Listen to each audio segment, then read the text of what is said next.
आज ये संकेत ही आपको ये दिखाई जाएंगे सारे, ताकि मन में कोई शंका रहे ना। अब देखो ये सत्संग और सुनो एक परमात्मा का, हरि आए हरियाणे नु। इस सत्संग के माध्यम से परमात्मा ने साफ साफ संकेत कर दिया कि 250 साल पहले वो हरि, वो परमात्मा हरियाणा में आया था। और फिर गुरुजी क्या कह रहे हैं, आज वो परमात्मा फिर आ गया, आज वो परमात्मा फिर हरियाणा में आ गया। और फिर गुरुजी बात को फिर घुमा जाते हैं आगे। देखना, ध्यान से सुनना।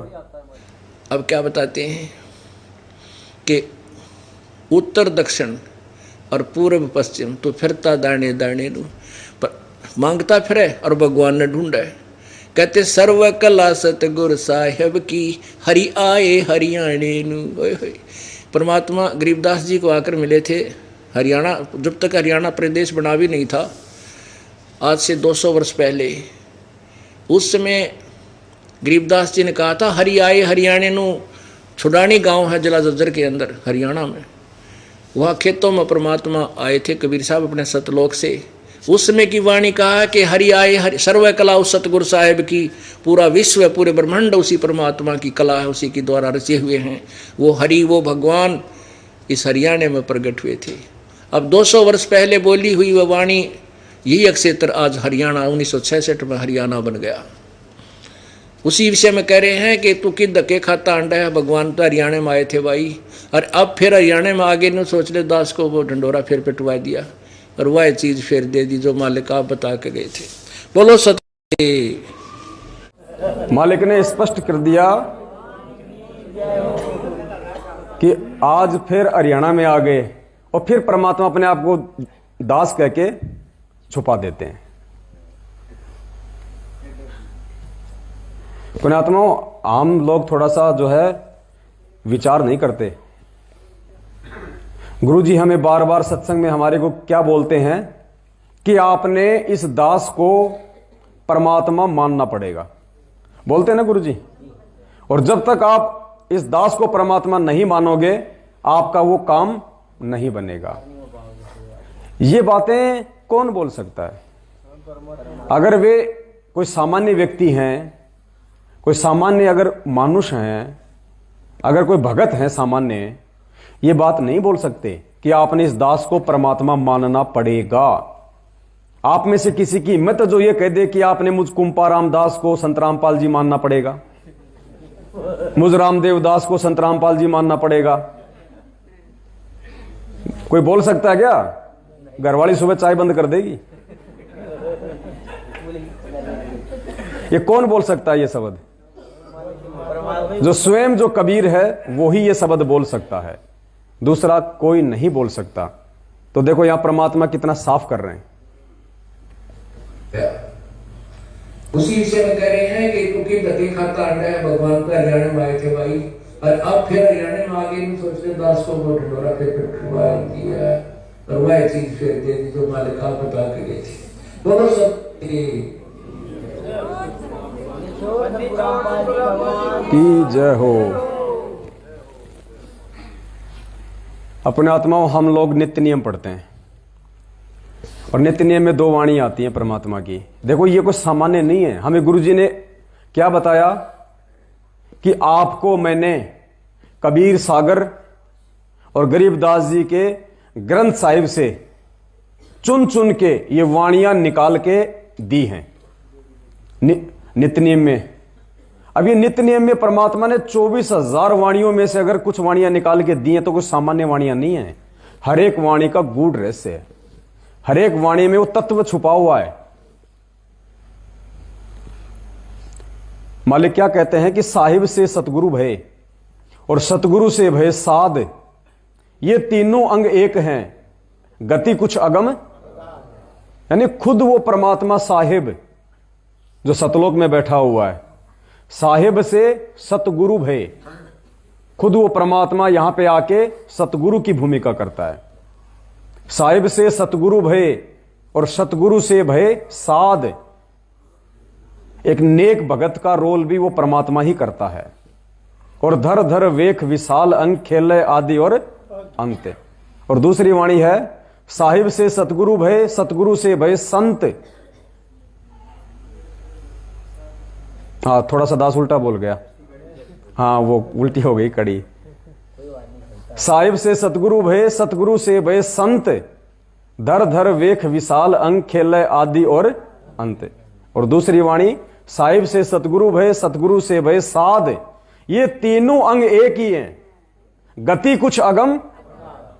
अब वो गति क्या है? वो गति चीज एक ही है, लेकिन उसकी गति में थोड़ा थोड़ा सा अंतर है। कैसे अंतर है? क्या कहा गुरु जी ने कि वो परमात्मा अतिथि रूप में आ जाता है।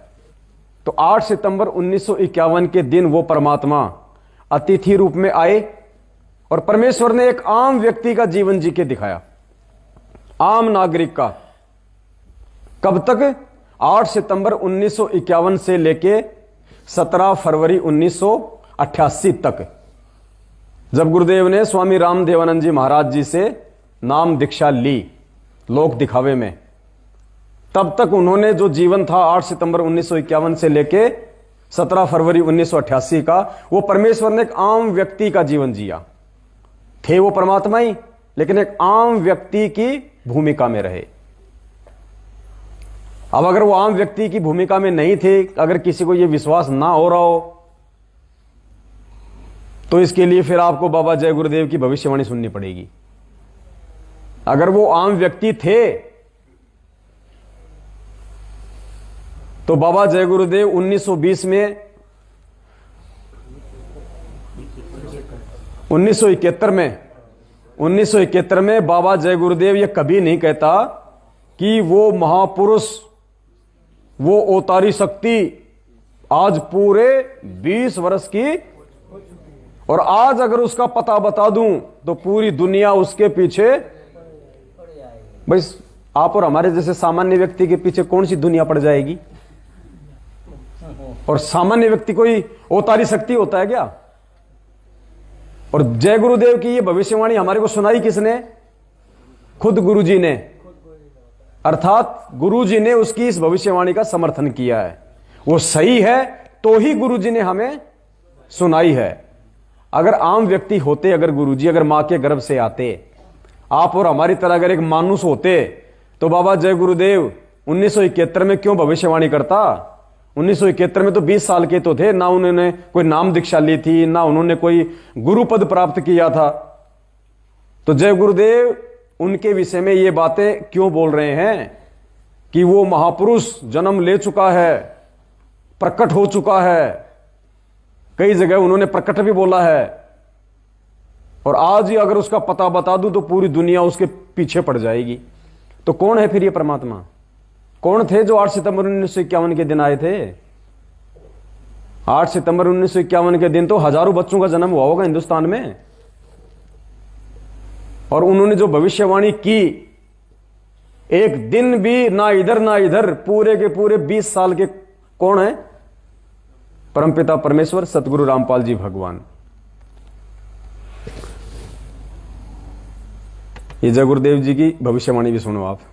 यही वो पुस्तक है जय गुरुदेव की अमरवाणी, भाग 2, इसके 50 पृष्ठ पे 7 सितंबर 1971 को इसने भविष्यवाणी की, और उसमें क्या बताया कि वह अवतार जो 28 अगस्त को इसने बताया था 73 में, वह अवतार जिसकी लोग प्रतीक्षा कर रहे हैं 20 वर्ष का हो चुका है। पुण्यात्माओं, इस दास का जन्म 8 सितंबर 1951 को हुआ, और ये दास 7 सितंबर 1971 को पूरा 20 वर्ष का हो चुका था। ये देखिएगा,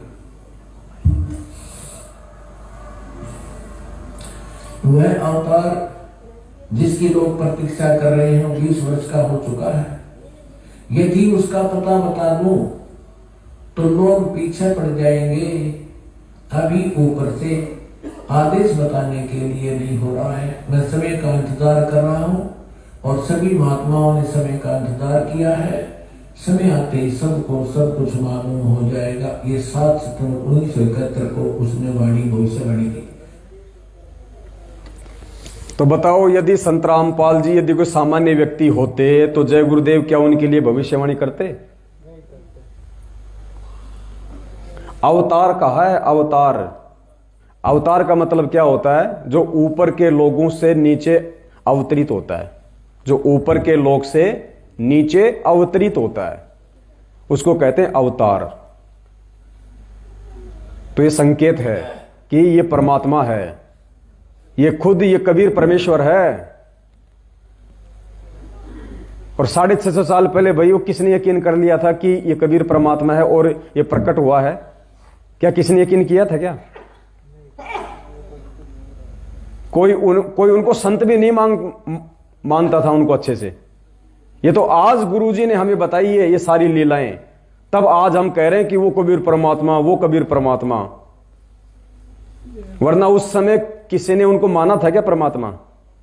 तो पुण्यात्मा, वो गलती हम क्यों करें? जो गलती हम 650 साल पहले कर चुके हैं, आज हमारे को उसी गलती से तो बचना है।